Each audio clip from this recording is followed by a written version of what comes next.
The city never sleeps, but it sure does rain a lot. The neon signs bleed their colors onto the slick, dark asphalt, painting the streets in shades of sin and desperation. From a smoky backroom, the mournful cry of a saxophone spills out, a lonely sound for a lonely town. This is the world of film noir, landscape of shadows and secrets, where every corner hides a new danger and every face conceals a lie. At the heart of this world stands a familiar figure, the cynical detective. He's seen it all, and what he hasn't seen, he can guess. He moves through the city like a ghost, wrapped in his signature trench coat, a cigarette perpetually smoldering between his lips.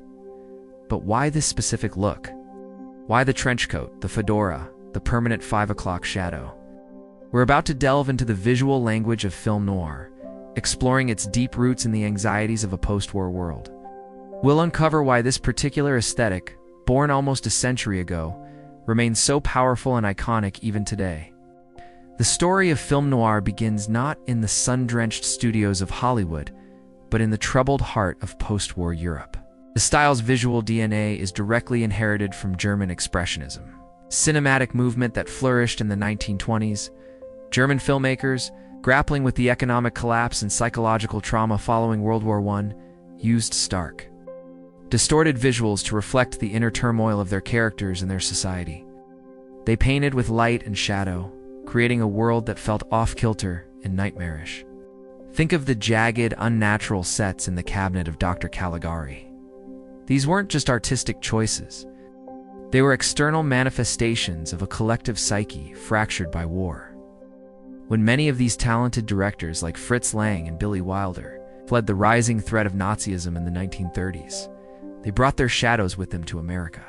Hollywood gave them new tools and bigger budgets, but their vision remained steeped in that same sense of pessimism and dread. This potent European sensibility collided with a uniquely American literary tradition. The hard-boiled detective novels of authors like Dashiell Hammett and Raymond Chandler. These writers had already created the blueprint for the noir protagonist. Their heroes were world-weary private eyes, navigating a corrupt urban jungle. Men who operated by their own moral code because the official one was broken beyond repair. The fusion of German expressionist visuals and American hard-boiled narratives created something entirely new. It was a cinema for a nation grappling with its own anxieties. A nation that had just endured the Great Depression and was now staring down the barrel of another global conflict. Film noir captured the feeling of a world that had lost its innocence. It was a style born from anxiety, a visual scream into the void of post-war uncertainty. The signature look of film noir is a masterclass in visual storytelling, where every element is carefully chosen to evoke a specific mood of dread, paranoia, and moral ambiguity. The most defining characteristic is, of course, the dramatic use of chiaroscuro lighting. This technique, using high contrast between light and deep shadow, does more than just look stylish. It carves up the screen, suggesting that darkness is the natural state of this world and light is just a fleeting, temporary intruder. Shadows are not merely an absence of light. They are active characters in the story. They conceal threats, obscure motives, and create a pervasive sense of claustrophobia. The character's face might be half-lit, suggesting a divided nature or a hidden secret. Long, distorted shadows stretch across walls and floors, hinting at unseen dangers or the inescapable reach of fate. The iconic image of shadows from Venetian blinds striping a room or a character is a perfect visual metaphor for imprisonment, a cage from which there is no escape. The camera itself becomes a co-conspirator in building this oppressive atmosphere. Dutch angles, where the camera is tilted on its axis, are used frequently to make the world feel unbalanced and psychologically unstable. Low-angle shots make figures seem powerful and menacing, while high-angle shots can make a character appear vulnerable and trapped. The framing often feels tight and constricting, with characters hemmed in by the architecture of the city, further reinforcing the theme of entrapment. Rain-slicked streets are another essential part of the noir landscape. The constant downpour washes the city clean, but never seems to touch the grime of its soul. Instead, the wet surfaces act like dark mirrors, reflecting the cold. Indifferent neon lights and creating a world that is slick, treacherous, and visually complex. This isn't just a weather report. It's a statement about the moral climate. Every puddle holds a distorted reflection, a reminder that in the world of noir, nothing is ever as it seems. So let's talk about the trench coat. It's more than just a piece of clothing. It's the detective's armor and his uniform. Its origins are practical. Rooted in the military gear of World War I, the trench coat was literally designed for the trenches. Made from waterproof gabardine to protect soldiers from the constant rain and mud. When the war ended, these coats became surplused, finding their way into civilian life. They were durable, functional, and inexpensive, perfect for a man who spent his days and nights pounding the unforgiving city pavement. But the coat's symbolism quickly transcended its practical origins, became a visual signifier for a certain kind of man, one who existed on the fringes of society. Like the veterans returning from war, the noir detective is a man displaced, haunted by what he's seen and unable to fully reintegrate into a normal world. The coat envelops him, acting as a barrier between his cynical, wounded self and the corrupt world he has to navigate. It allows him to blend into the shadows, to become just another anonymous figure in the lonely crowd.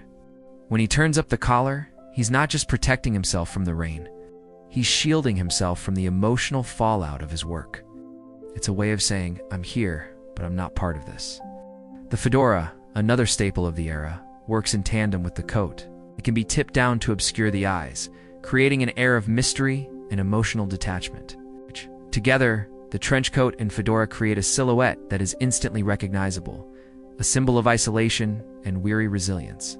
This uniform marks the detective as a man who operates in the gray areas. Someone who isn't a cop but isn't quite a criminal either. He's a lone wolf, and his clothing is the skin he wears to survive in the urban wilderness.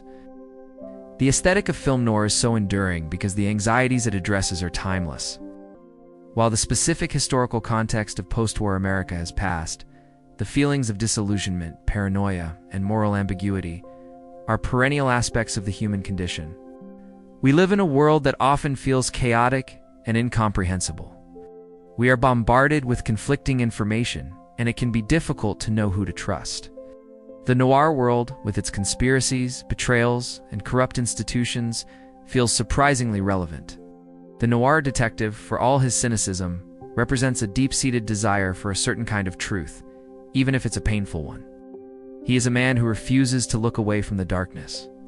He knows the system is rigged and the game is fixed, but he keeps playing anyway, driven by a stubborn, personal code of honor.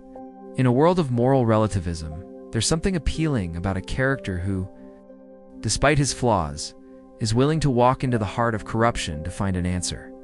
He may not be a hero in the traditional sense, but he is a seeker of justice in an unjust world.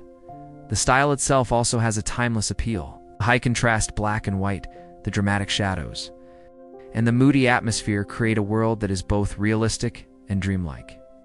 It's a heightened reality that feels more emotionally true than a straightforward, brightly lit depiction of life. This visual language is incredibly potent, which is why it continues to be referenced and reinterpreted by filmmakers today. From science fiction epics like Blade Runner to modern thrillers like Brick, the DNA of noir is everywhere. It has proven to be a remarkably flexible and resilient style, capable of adapting to new settings and new anxieties. The trench coat may have been replaced by a different uniform, but the archetype of the world-weary investigator searching for truth in a dark world remains as compelling as ever. The shadows of film noir are long, and they continue to stretch across our cultural landscape, reminding us that sometimes the most interesting stories are found in the darkest places. Thank you for joining me on this journey into the rain-slick streets of film noir. The shadows are calling. But our investigation for today is over. If you enjoyed peeling back the layers of cinematic history and want to see more deep dives into the movies and tropes we love, be sure to subscribe to Movies Recap Repo.